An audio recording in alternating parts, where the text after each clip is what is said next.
Hey everyone, welcome back to our channel. Want to step on today's video, I'm going to show you how to group elements in Canva. It's very quick and easy, so let's get started. First, open the Canva app on your phone. If you don't have the app yet, you can get it from Google Play Store or the Apple App Store. Once you do that, launch the app and open the Create New Design on your phone.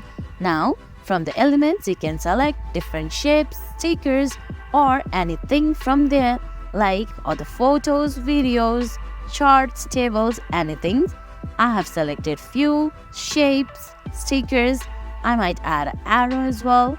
Now all I have to do is select one of the elements, long press on it, and tap on select multiple and select every stickers and elements on there and scroll it and find group.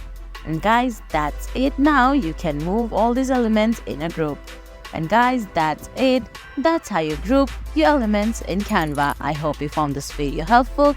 If you did, please give it a thumbs up, leave a comment, subscribe to our channel, and hit that bell icon. See you in the next video. Thanks for watching.